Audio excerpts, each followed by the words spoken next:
Hi friends, ആർ&ജെ job ലേഡറിലേക്ക് സ്വാഗതം. Kerala administrative സർവീസിലേക്കുള്ള പ്രാഥമിക പരീക്ഷ ജൂൺ 14-നാണ് നടക്കുന്നത്. രാവിലെയും ഉച്ചയ്ക്ക് ശേഷവും 2 പേപ്പറുകൾ പ്രാഥമിക പരീക്ഷയ്ക്കുണ്ട്. ഇത് എഴുതാൻ ആഗ്രഹിക്കുന്നവർ ഏപ്രിൽ 30-ന് രാത്രി 12 മണിക്കകം പ്രൊഫൈലിൽ ഉറപ്പ് നൽകണം. അല്ലാത്തവരുടെ അപേക്ഷ PSC റദ്ദു ചെയ്യും. അപേക്ഷകർ പ്രൊഫൈലിൽ താൽക്കാലിക മേൽവിലാസം നൽകിയ താലൂക്കിലായിരിക്കും പരീക്ഷാ കേന്ദ്രം അനുവദിക്കുക. അതിനാൽ ഉദ്യോഗാർത്ഥികൾക്ക് സൗകര്യപ്രദമായ പരീക്ഷാ കേന്ദ്രം ലഭിക്കുന്നതിന് പ്രൊഫൈലിലെ താൽക്കാലിക മേൽവിലാസം പരിഷ്കരിച്ച ശേഷം പരീക്ഷ എഴുതുവാൻ ഉറപ്പ് നൽകണം. കൃത്യസമയത്തിനകം ഉറപ്പ് നൽകുന്നവർക്ക് മാത്രമേ അഡ്മിഷൻ ടിക്കറ്റും പരീക്ഷാ സൗകര്യവും ഏർപ്പെടുത്തുകയുള്ളൂ. അഡ്മിഷൻ ടിക്കറ്റുകൾ മെയ് 31 മുതൽ പ്രൊഫൈലിൽ ലഭ്യമാക്കും. അതിൻ്റെ പ്രിൻ്റൗട്ടും അംഗീകൃത തിരിച്ചറിയൽ രേഖയുടെ ഒറിജിനലുമായിട്ടായിരിക്കണം പരീക്ഷാ കേന്ദ്രങ്ങളിൽ പ്രവേശിക്കേണ്ടത്. 2 പേപ്പറുകൾക്കും 1.5 മണിക്കൂർ വീതമാണ് പരീക്ഷാ സമയം.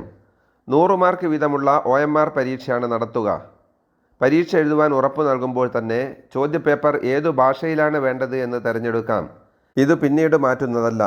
ഇംഗ്ലീഷിന് പുറമെ ചോദ്യങ്ങളുടെ മലയാളം, തമിഴ്, കന്നഡ തർജ്ജിമകളും ലഭ്യമാണ്.